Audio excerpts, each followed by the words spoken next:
Gospel of the Lord.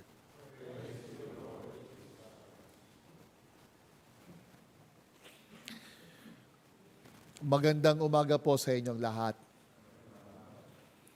Siguro napakahalaga ng araw na ito dahil alam namin restricted ang pagpasok sa Christ the King Mission Seminary compound, and three of us from the Catholic Trade Manila community would dare breach your own protocol for a very important event, the installation of our Christ the King Mission Seminary Rector, the House Council, the formators and spiritual directors, as well as our professors. And it is so important that to recognize that the office that you will take into possession, into accountability, into owning it as part of our missionary endeavor is a sacred office. Ecclesial offices are offices that we render in our following of Christ. For He is the teacher. He is the one who governed. He is the one who sanctifies. And so as we, SVD, shares in that office, we understand the deeper meaning of this installation in the context of our ecclesial work. Actually, documents alone of the appointment are valid enough for you to take the office. Pipirma lang yung provincial superior, nag-consent naman yung council, that is already valid. But why this liturgical celebration that we have to ask Father Ronnie Crisostomo to craft one? At ang sabi niya, hahanap pa siya o gagawa pa siya.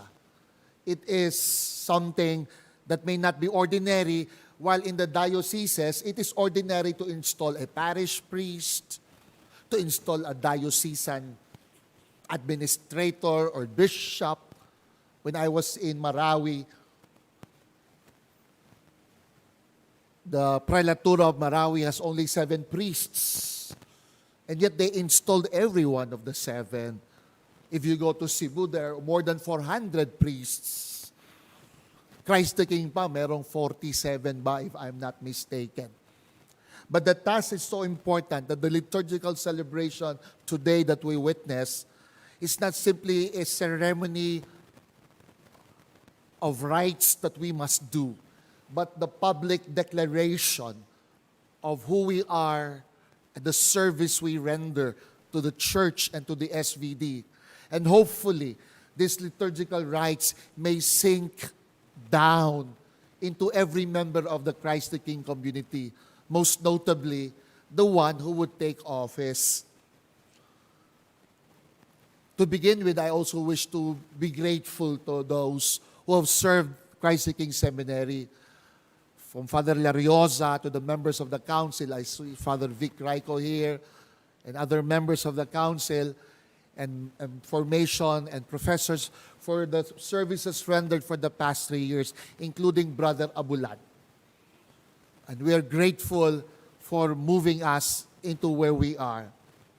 And yet we understand today that this office of authority is an office of service, as Jesus came not to be served, but to serve. And so our authority and the morality of our authority rests on that service to this community and to a larger community, which is missionary. Following the ABS hashtag at the service of the Filipino people, I think that is where the rationale of this installation comes. And as in our Constitution, rectors are told to inspire, to build up, to create, to coordinate works. I see a big task for our rector of this seminary because it is also a multifunctional compound. There is formation and education. There's Divine Word Shrine with its own rector and associates. And there are other pastoral offices. And of course, the VCR that compose who we are. And so, the demands of authority are very tedious and difficult. Lalo na ngayon sa modernong panahon, if you are in office of authority and service, it begins by creating good social relationships, good communication. In 1980s, 20% of corporate work is left to the individual. But in today's world,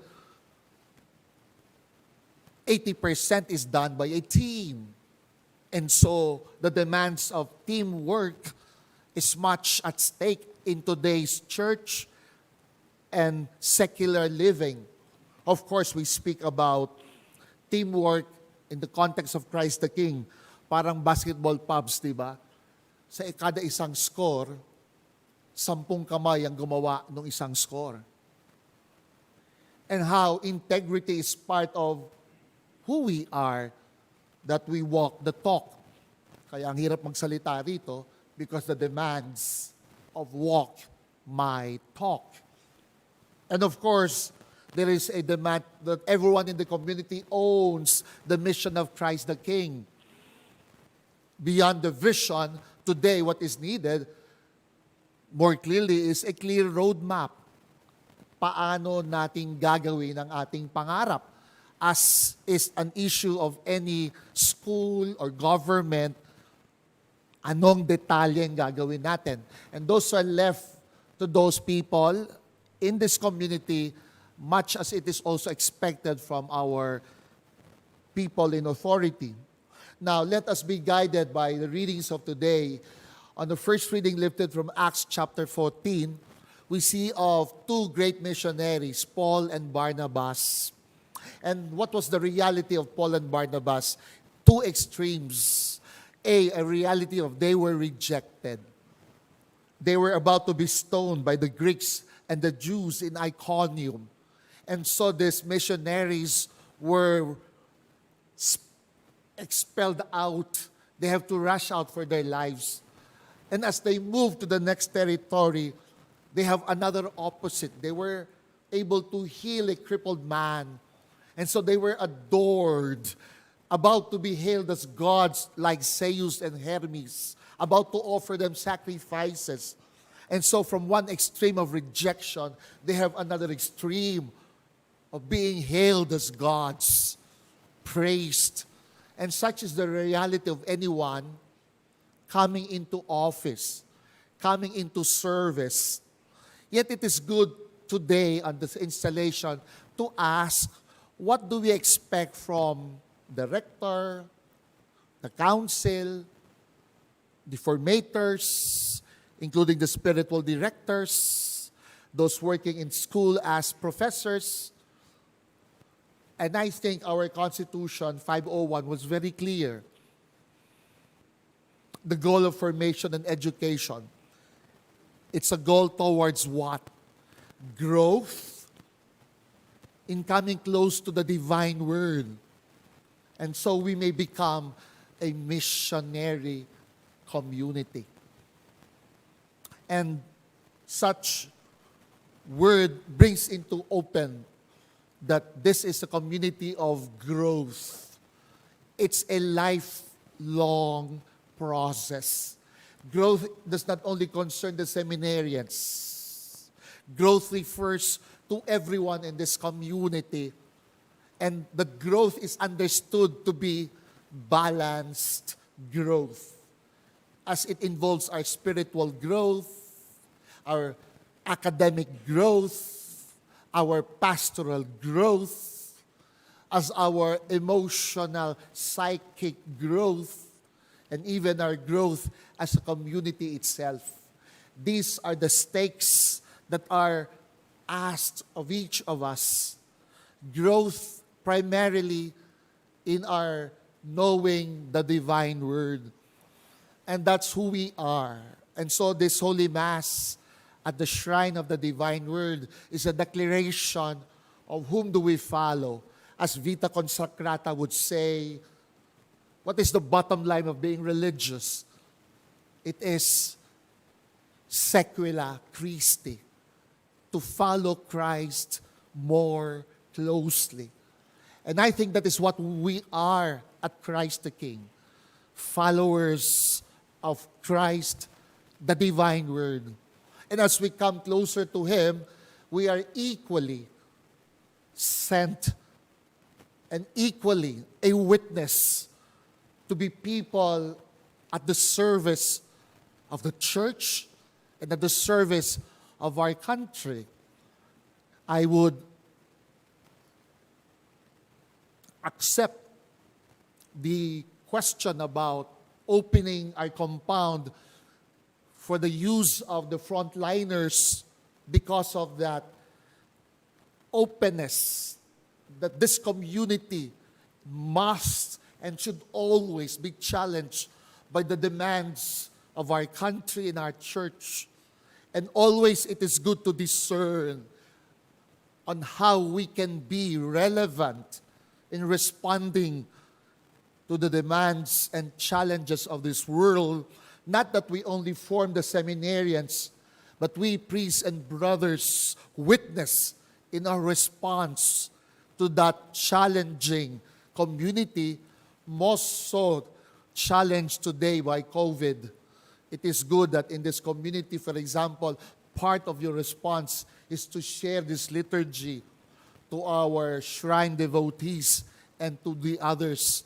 Nagtanong nga ako kung may nanonood dito, ang sabi, marami naman daw.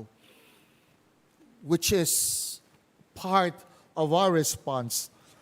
But by growth in the divine word and by growth in our missionary community, it is also a way for us to understand how gifted and blessed we are as SVDs. The installation rites proclaim that we still have people. The most essential resource of our society are not our properties, land, the less that we may have, but the people we are. Each of us is a treasure of the church and our society. And so today we celebrate that we still have each one. And so let us also treasure each one in this celebration. Lastly, may I bring in the character of our founder, Arnold Jansen. From the very beginning of our foundation, even towards the death of Arnold Jansen, there was always a debate on what is our primary and secondary goals of the society. And there was always a debate within the General Council and the community in style and in different parts of the global mission. They would even ask and question Arnold, why do we send money to the non-pagan countries when we solicit funds for pagan territories? We should be sending money rather to PNG and Togo and not to North and South America that already have the resources. But Arnold had to defend it. Why do we send missionaries? Now, there was a question. There were 18 missionaries sent to America and 18 missionaries sent to PNG and African areas. And so the general counselors, 3 of them questioned even the selection. And after that, it was changed from 1818 to 2016. But the debate actually was a clash of personalities more than a clash of points of view, according to the writer Joseph Alt. Arnold had to write how he felt he was being rebuked by the general counselors for his decisions on where money should go, where missionaries should be more. But at the end of the day, Arnold Jansen was wanting to embrace the full context of mission, to pagan and to non-pagan territories, to whoever is in need of the presence of the divine word. It was rather unity in purpose. And so on this installation, as we begin a year term of service, I enjoin Christ the King members and those in authority. Let's come to unite our best efforts for what is best for the society and its service. Amen.